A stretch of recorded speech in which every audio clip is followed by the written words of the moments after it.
गौतम एक पल को उसके सामने खुद को बूढ़ा सा महसूस करने लगा, जैसे उसकी शादी एक औरत के साथ नहीं बल्कि किसी बच्चे के साथ करवा दी गई हो। गौतम अपनी सोचों के ताने बाने बुनता उसके चेहरे को बड़ी गौर से देख रहा था, जब अचानक उसकी नज़रें चुप बैठी मोहिनी की उन गहरी निगाहों से टकराई जिस पर अभी तक गौतम की सोच नहीं पहुंची थी। वह एकदम ठिठक गई। उसकी आंखें जो ऐसा असर दिखा रही थी जैसे बहुत समझदार हो उससे बातें कर रही हो, एक अजीब सी कसमुकस थी उन आंखों में जो गौतम के दिल को अपनी तरफ खींचने लगी थी। तभी वह खुद को संभालता उसके सामने अपनी ठाकुरों वाली शान में आता हुआ बोला, मैंने तुम्हारी बड़ी तारीफें सुनी थी मेहमानों के मुंह से। ये मोहिनी है, लेकिन तुम तो बच्ची हो।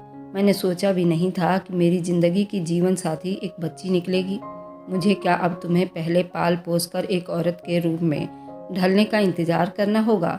जिंदगी के जीवन साथी के तौर पर मेरी सोच एक बच्ची नहीं बल्कि भरपूर औरत की थी, जिसके साथ मैं अपने जीवन के आनंद ले सकता था। मेरे कदम से कदम मिलाकर चलती, लेकिन तुम्हें देखकर लगता है जिसे तुम्हें कुछ मालूम ही नहीं। ये मत समझना कि मैं औरतों के पीछे भागने वाला मर्द, उनके बारे में बड़ी दिलचस्पी लेने वाला आदमी हूँ, लेकिन मेरी अपनी भी कोई सोच है। अपने धर्मपत्नी के लिए मोहिनी, जो गौतम की बातों को सुनकर नासमझी से हैरान होती हुई बस उसे देखे जा रही थी। गौतम को लगा वह अभी उससे कुछ कहेगी, लेकिन वह अपने होंठ सीकर बस चुप बैठी थी। मैं बहुत थक गया हूँ, आराम करना चाहता हूँ। तुम भी कपड़े चेंज करके आराम कर लो। जब गौतम को हार मानकर उसके पास से उठना पड़ा, वरना शायद वह सारी रात ऐसे ही मूर्त बनी बैठी रहती।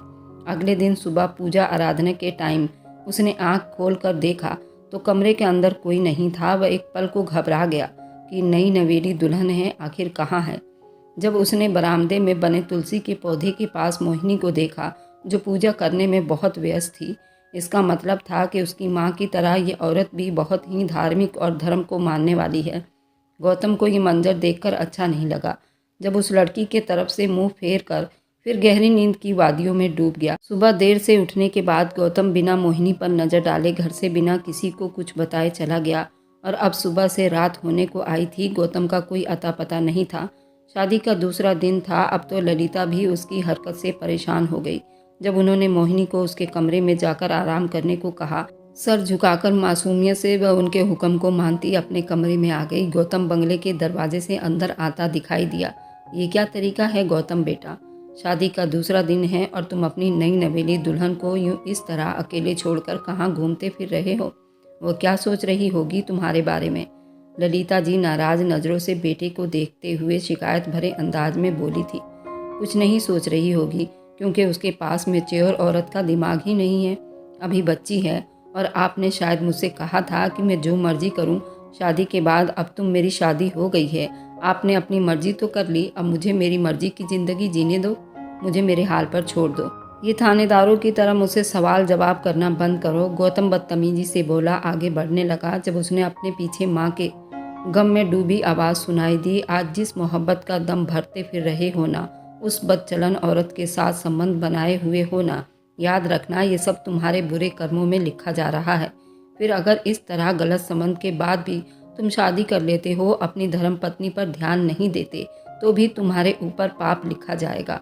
तुम उस गलत रिश्ते में कभी भी खुश नहीं रह सकते। किसी न किसी दिन तो एक दूसरे से नफरत हो जाएगी जब उस बदचलन लड़की को किसी और के बाहों में देखोगे, क्योंकि तुमने एक पवित्र रिश्ते की शुरुआत की है, उसके बाद भी तुम बाहर उस बदचलन लड़की के साथ गलत संबंध बनाकर बैठे हो। तुम कभी खुश नहीं रह पाओगे। सबसे पवित्र रिश्ता पति पत्नी का रिश्ता होता है। इस रिश्ते से भगवान भी इतना खुश रहता है। तुम ऐसे रिश्ते को धुतकार रहे हो। भगवान तुम्हें कभी खुश नहीं रखेगा। दुनिया में कई लोग आपकी इज्जत और कदर और मोहब्बत का दावा करेंगे, लेकिन हकीकत में इज्जत सिर्फ उसने की जो तुम्हारी जीवन संगनी होगी, क्योंकि इज्जत सिर्फ पवित्र रिश्ते में, लेकिन सिर्फ वो आत्माएं जिसमें डर हो, जिसको पवित्र मोहब्बत की कदर हो। अब भी वक्त है मेरे बच्चे, अपनी आंखें खोलो, सही और गलत को पहचान लो, अच्छे और बुरे कर्मों में फ़र्क करना सीखो, क्योंकि भगवान की नाफरमानी में सिर्फ रुसवाई मिलती है। ललिता दुख भरी आवाज़ में उसे समझाती रुकी नहीं थी। गौतम माँ की बात सुनता रहा। उनके शब्दों के असर से दिल की हिलती दीवारों को रोक नहीं पाया। बड़ी मुश्किल से वह कदमों को घसीटता अपने कमरे की तरफ बढ़ा, जहाँ उसे लग रहा था कि उसकी पत्नी उसका बेसब्री से इंतज़ार कर रही होगी और बेताबी से उसका स्वागत करेगी। उसे पूछेगी कि आप अब तक कहाँ थे। उसके नखरे उठाएगी, उसके आगे पीछे फिरेगी। वह अपनी मर्दाना फितरत और सोच लिए अंदाज में दरवाज़ा खोला। जैसे ही कमरे में दाखिल हुआ तो उसकी हैरानी का ठिकाना नहीं रहा। उसकी पत्नी सामने भगवान की मूर्ति लिए बैठी थी, जिसे देखकर अब गौतम का मूड खतरनाक हद तक खराब हो गया था। पहले ही नीचे से वो माँ का इतना बड़ा लेक्चर सुनकर आ रहा था और अब सामने ये पंडितानी बैठी थी जो उसकी रातें रंगीन करने के बजाय पूजा पाठ में लगी हुई थी। वही पुरानी पत्नियों वाले नाटक, जिसे उन औरतों को लगता है एक मर्द का दिल पिघल जाएगा। अब उस बेवकूफ़ को मैं कैसे समझाऊं कि बेशक मैं एक धार्मिक परिवार से संबंध रखता हूं, पर मैं ऐसा मर्द नहीं हूं। मैं तो आजकल के दुनिया को एंजॉय करना चाहता हूं। मुझे आज़ाद ख्याल की चंचल मॉडल ज़माने की लड़कियां पसंद है, जैसे कि ऐश्वर्या जैसे। अच्छे से पता है कि आदमी के दिल पर राज किस तरह किया जाता है। दहाड़ती आवाज़ के साथ कमरे का दरवाज़ा बंद किया तो मोहिनी, जो पूजा करने में व्यस्त थी, उसे बुरी तरह से डरा दिया था, जिसे वह जल्दी से अपने भगवान की मूर्ति को छुपाकर खड़ी हुई थी। अब उसे देख रही थी। अरे उठ क्यों गई? पति से ज़्यादा ज़रूरी तुम्हारे भगवान है, इसलिए तो तुम यहाँ लाई गई हो। आराम से अपने भगवान को याद करो, क्योंकि मुझे फ़र्क नहीं पड़ता तुम्हारे यहाँ होने या ना होने से।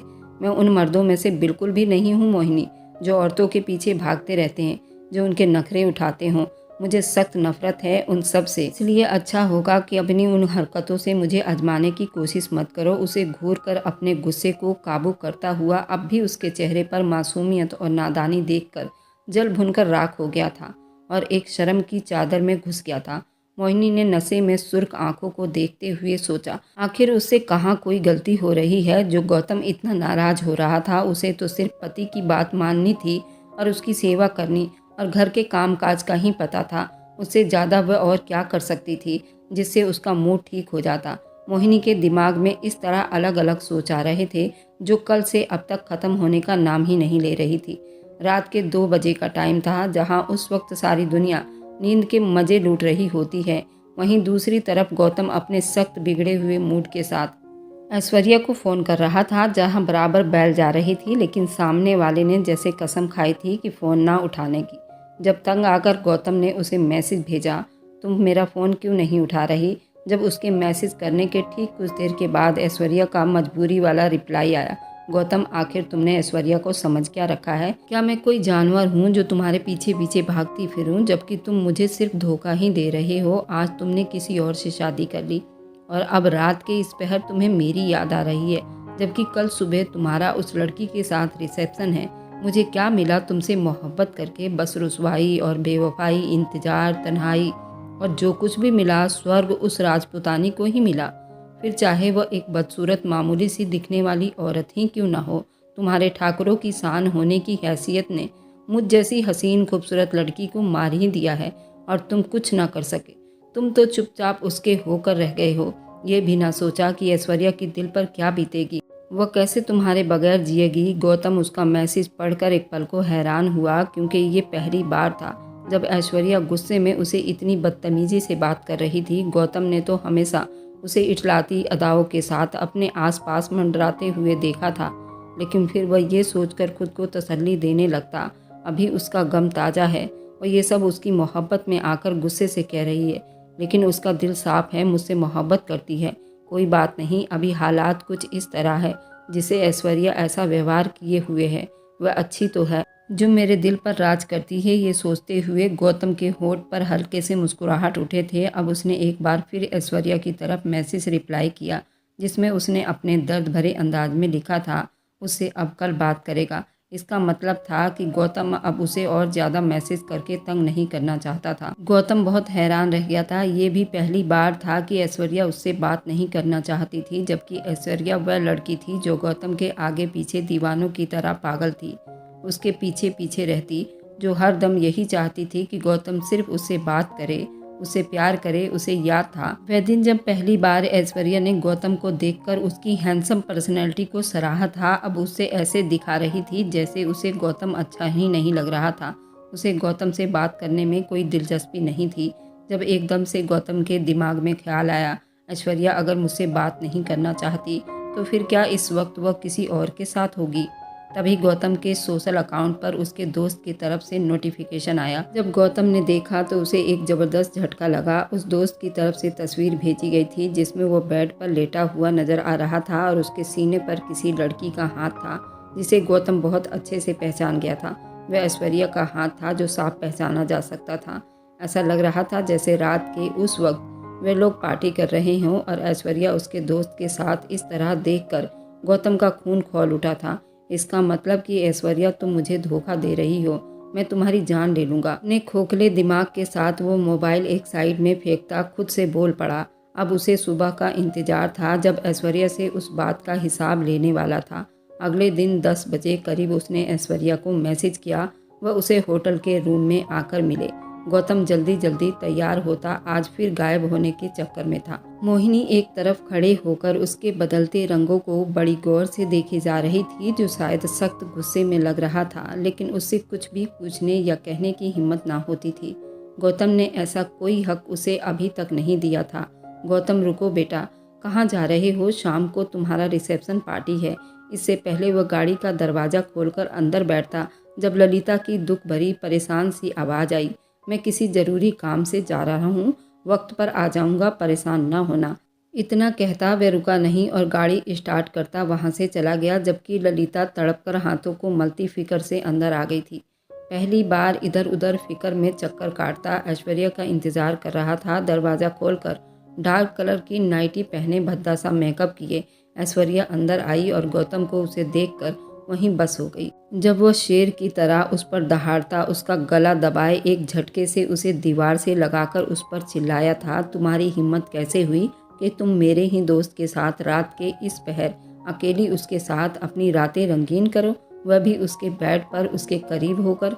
बोला ऐश्वर्या अचानक उसके इस हमले पर हक्का बक्का रह गई। फिर बड़ी चालाकी से खुद को संभालती कलाकारी करती बोली, फिर और क्या करती गौतम, तुम्हारा गम मुझसे भुलाया नहीं जा रहा था।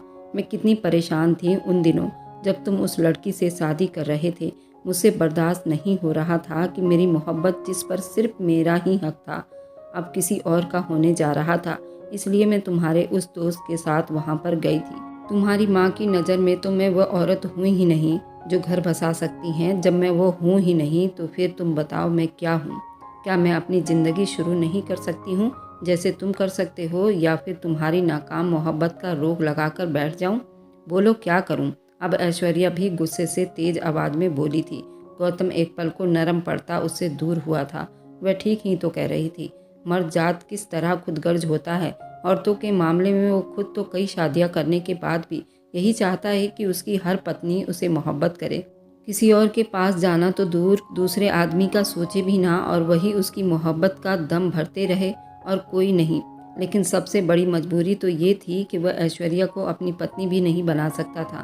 फिर वह किस हक से उसे किसी दूसरे के पास जाने पर सवाल उठा रहा था और गुस्सा हो रहा था।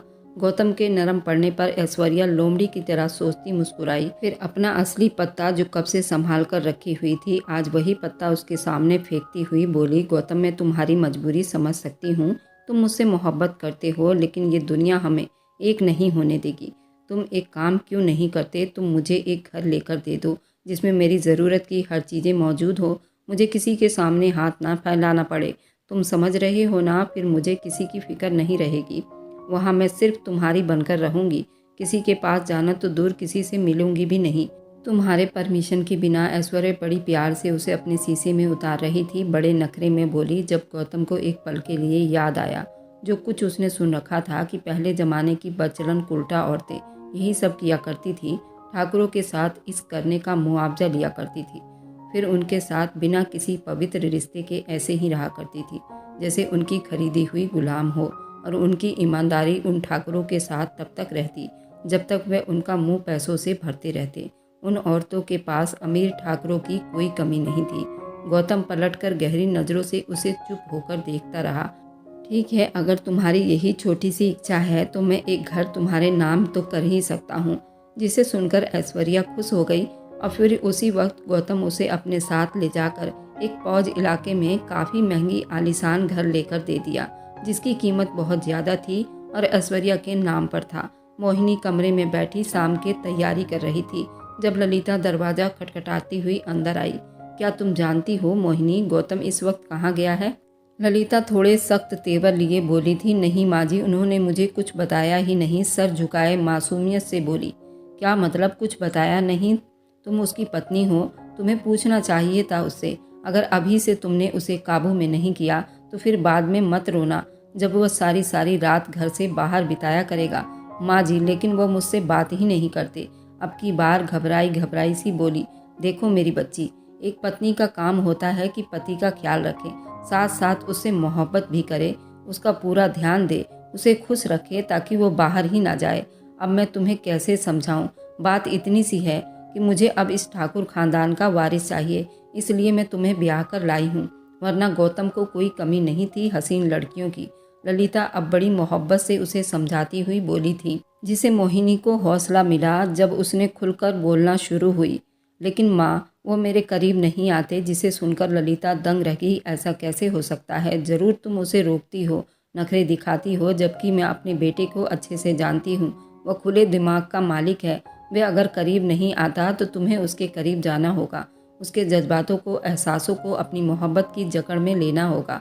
मोहिनी उनकी बात सुनकर शर्म से पानी पानी हो गई।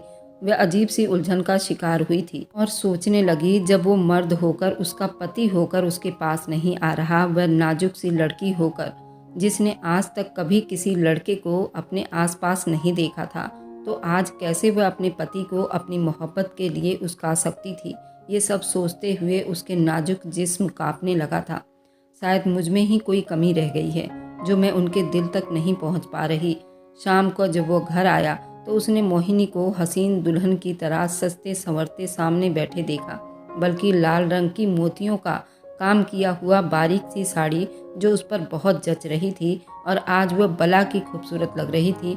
मोहिनी अचानक गौतम को देखकर शर्म से लाल हो गई। गौतम, जिसका मूड पहले से ही ऑफ था क्योंकि वह इतना बड़ा घर जिसकी कीमत करोड़ों की थी ऐश्वर्या के नाम कराया था, अब एक अजीब से एहसास से लड़ रहा था।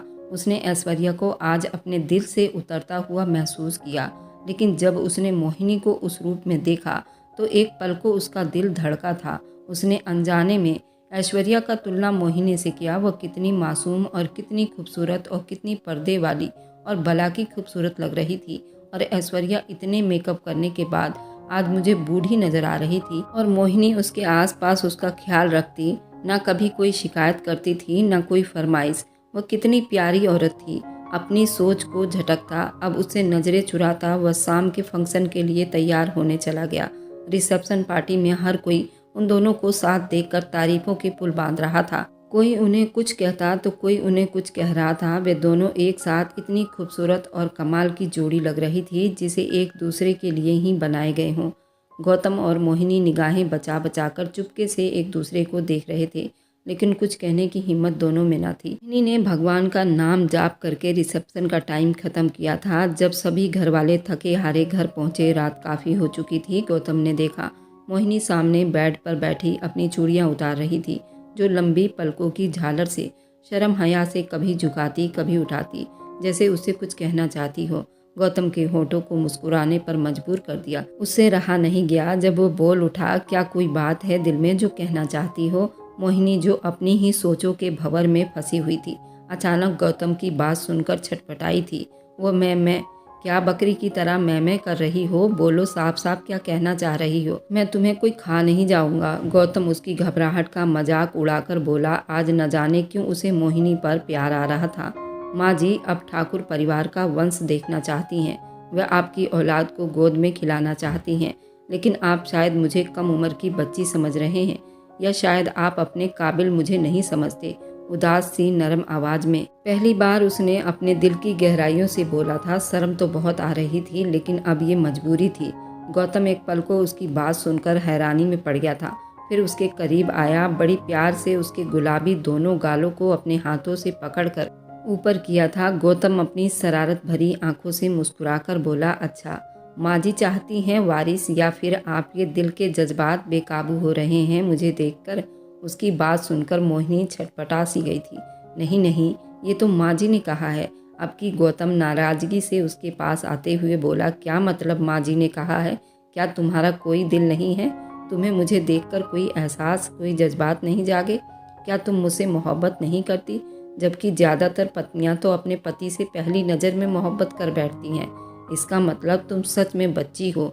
मोहिनी उसकी बातों को सुनकर नम आंखों से उसकी तरफ देखने लगी। जब गौतम का दिल बहुत जोर जोर से धड़कने लगा। वह तो मजाक कर रहा था। उसने प्यार से उसका चेहरा अपने हाथों के प्याले में लिया, फिर पूछा, क्या सच में तुम्हें मुझसे मोहब्बत नहीं? गौतम बड़ी आस लिए उसके हसीन आंखों में डूबा हुआ पूछने लगा। जब मोहिनी धीरे से उसके सीने से लग कर बोली, आप दुनिया के पहले इंसान हैं गौतम, जिसे मैंने दिल की गहराइयों से चाहा है, लेकिन कहने की हिम्मत न कर पाई। अगर आप मुझसे दूर गए तो मैं मर जाऊंगी। इतना कहती वह रो पड़ी थी। वहीं गौतम को लगा जैसे वह अपनी पूरी दुनिया उस छोटी सी लड़की के सामने हार गया हो। ये कैसा एहसास था, कैसी फीलिंग थी जो मोहिनी के इतने करीब होने पर उसे पहली बार महसूस हो रही थी, जबकि वो कितनी रातें ऐसे प्यार भरे लम्हों में ऐश्वर्या के साथ बिता चुका था। ऐसा तो कभी उसने महसूस नहीं किया था जो अब वो मोहिनी को सीने से लगाए कर रहा था। गौतम ने फिर से आगे कुछ न सोचा और सीने में जोर से मोहिनी को भींचते हुए अपना सब कुछ उसके नाम कर दिया। सुबह पूजा आराधना के टाइम गौतम गहरी नींद में था। मोहिनी को बिस्तर से उठने पर ही गौतम ने एहसास कर लिया था। वह हल्का सा आंखों को खोलकर उसे देखने लगा, जो शायद उठकर नहाने जा रही थी और पूजा करने जा रही थी। आंखों में मोहब्बत लिए उसके हसीन होठों को देखा, जो गौतम की मोहब्बत पाकर और ही ज़्यादा निखर गई थी। एक सुकून था जो मोहिनी के पास उसे मिला था। कितना पूरा सा वह खुद को महसूस कर रहा था। कितना गलत था जो उसे बच्ची समझकर उसे खुद से दूर किए जा रहा था। लेकिन आज उसे एहसास हुआ कि पवित्र रिश्तों में भगवान ने कितना सुकून दे रखा है, आनंद दे रखा है, जो एक नाजायज़ संबंध में कभी नहीं मिल सकता। उसे ये बात याद आई कि भगवान पति पत्नी के रिश्ते को किसी पूजा आराधना से कम नहीं समझता। लेकिन एहसास था जो आज पूरी तरह उसको लपेटे हुए था। अब तक जो पाप उसने किए थे, जानकर या अनजाने में, वह सब एक एक करके उसके आंखों के सामने आते जा रहे थे और उसे शर्म में डुबो रहे थे। जब एक झटके से बेड से उठता वह वॉशरूम में जाने लगा, मोहिनी जो उसके जल्दी उठ जाने पर हैरान थी, बोली, आज आप इतनी जल्दी कैसे जाग गए? जब गौतम उसके करीब आता, प्यार से उसके सर को चूमता हुआ बोला, आज ही तो जागा हूँ और ये सिर्फ तुम्हारी मोहब्बत से हुआ है। ये कहता वह तेजी से अंदर गया, फिर अच्छे से फ्रेश होकर बाहर आया। घर के बने मंदिर में जाकर खड़ा हुआ और भगवान की पूजा करने लगा। मोहिनी तो एक पल को सांस रोककर खुशी के मिले जुले जज्बात लिए उसे देखती चली गई। आज उसे गौतम से मोहब्बत नहीं, जैसे इश्क हो गया था। अगले दिन सुबह ऐश्वर्या के बुलाने पर उसके घर आया था। जब ऐश्वर्या उसे अपने सामने देखकर मुस्कुराती हुई अभी उसके गले लग जाती, जब गौतम ने वही इशारे से उसे खुद से दूर रहने को कहा, जैसे वह उसे गंदा कर देगी, वह उसे अजीब से अंदाज में देखकर अब अच्छा महसूस नहीं कर रहा था। उसका बेहुदा आधा अधूरा कपड़ा, उसके बदन से उठती तेज खुशबू और भद्दा सा मेकअप, आज कुछ भी तो गौतम को अच्छा नहीं लग रहा था। अब उसे साफ साफ दिखाई देने लगा कि ऐश्वर्या कितनी गलत है और आज उसे एक बदचलन औरत लगी। जबकि मोहिनी का चमकता चेहरा, उसका एहसास, उसकी मोहब्बत के पल गौतम को याद आते ही उसका दिल गदगद करके रख देती थी। ऐश्वर्या हैरान नज़रों से उसके बदलते अंदाज को देखती अब खुद ही पीछे हो गई। क्या बात है गौतम, मुझसे दिल भर गया क्या तुम्हारा? नहीं, बस थोड़ा थका हुआ हूँ। और गौतम ये कहकर वापस पलटने लगा जब ऐश्वर्या अदाएं दिखाती बोली, आओ ना, मैं तुम्हारी थकान दूर कर दूँ। इतना बोलती पीछे से उसके गले में बाहें डालकर बोली। जब गौतम ने उसे खुद से झटका, ऐसा पहली बार था जब उसके पास आने पर अजीब सा महसूस कर रहा था। ये घर लेते वक्त उसने सोचा था वह यहाँ ऐश्वर्या के साथ बेफिक्र होकर पूरी पूरी रातें अपने रंगीन करेगा। वहीं अब उसे एक पल भी खड़े रहना बर्दाश्त नहीं हो रहा था। जब वह तेजी से वहाँ से बिना कुछ कहे निकलता चला गया और सीधा बंगले पर पहुँचा, जहाँ उसने देखा उसकी प्यारी सी पत्नी पूजा आराधना में मगन भगवान से प्रार्थना कर रही थी। उसे मोहिनी पर ढेरों प्यार आया। जब वह बेकाबू होकर आगे बढ़ता, उसे पीछे से पकड़ते हुए चूमने लगा। उसे वह सारी बातें याद आने लगी जो हर मोड़ पर उसकी माँ उसे समझाने के लिए कहा करती थी। वो ललिता के पास आया, उनके कदमों में बैठकर बहुत प्यार से उन्हें देखकर बोला, आपने क्यों कहा था कि शादी के बाद मैं जो मर्जी करूं, जबकि ये पाप था? आप जानती थी। आपने मुझे उसकी परमिशन क्यों दी? क्योंकि मैं चाहती थी कि तुम खुद बुराई और अच्छाई में फ़र्क करो। जो सुकून अच्छे रिश्तों में भगवान ने दे रखी है, वह नाजायज़ रिश्तों में नहीं मिलेगी। गौतम अपनी माँ की बातें सुनकर हैरान रह गया। आसमान पर चमकते तारों को गौर से देखते हुए अपनी पिछली ज़िंदगी में किए गए पाप का हिसाब ले रहा था, जब उसे अपने दोस्त अंश का फ़ोन आ गया। यार गौतम, क्या मस्त चीज़ दी है तुमने तो सच में मेरा दोस्त होने का कर्तव्य निभाया। गौतम ने फ़ोन उठाया ही था जब अंश की नशे में डूबी हुई आवाज़ सुनाई दी। किसकी बात कर रहे हो? गौतम ने नासमझी से सवाल किया। अरे ऐश्वर्या की, वही जिसे तुम डेट कर रहे थे, लेकिन अब शायद शादी के बाद उसे मुंह भी नहीं लगा रहे। अब की बार गौतम को बहुत गुस्सा आया। मुंह संभाल कर बात करो अंश, ऐश्वर्या ऐसी लड़की नहीं है। अब उसका जवाब सुनकर अंश जोर जोर से हंसता हुआ बोला, गौतम वो कैसी लड़की है ये तो मैं तुम्हें बताता हूँ। वह सिर्फ तुम्हारे साथ नहीं बल्कि कई मर्दों के साथ बिस्तर की खूबसूरती बन चुकी है। हाँ, फिलहाल तुम उसके इश्क में इतना डूब चुके थे कि देख ही ना सके। अंश के शब्द जैसे आग के अंगारे थे जो गौतम के जिस्म को छलनी छलनी कर रहे थे। वो क्या कह रहा था? उसे अपने कानों पर यकीन नहीं हुआ। तुम झूठ बोल रहे हो। अब की बार गौतम चीखा था। अच्छा, यकीन नहीं आता तो जाओ जाकर देखो ऐश्वर्या इस वक्त किसके बाहों का हार बनी है। अंश उसे एक एड्रेस सेंड करता हुआ बोला। जब गौतम तेजी से गाड़ी दौड़ाता अंश के दिए गए एड्रेस पर पहुंचा तो उसकी हैरानी का ठिकाना न रहा।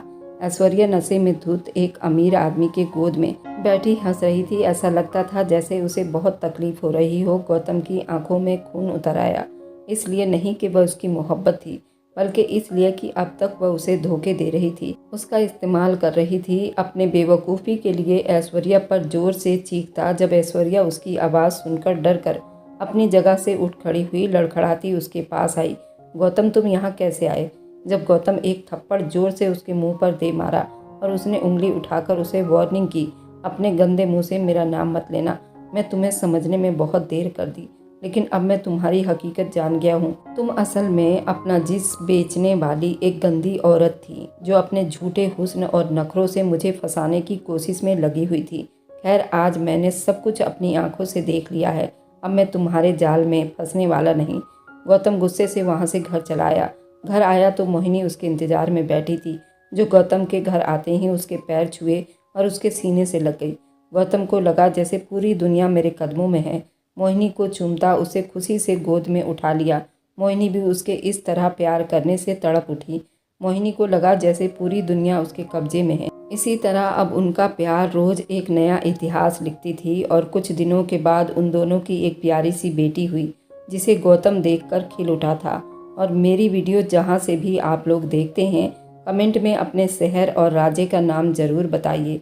मुझे आप लोगों के कमेंट पढ़ने में बहुत ही आनंद आता है और उन सभी का मैं बहुत बहुत धन्यवाद करना चाहती हूँ जो लोग मेरी वीडियो को देखते हैं और लाइक करते हैं और आगे शेयर करते हैं। अगर आपको आज की कहानी पसंद आई है तो वीडियो को ज़रूर लाइक कीजिएगा और अपने दोस्तों के साथ शेयर भी कीजिएगा।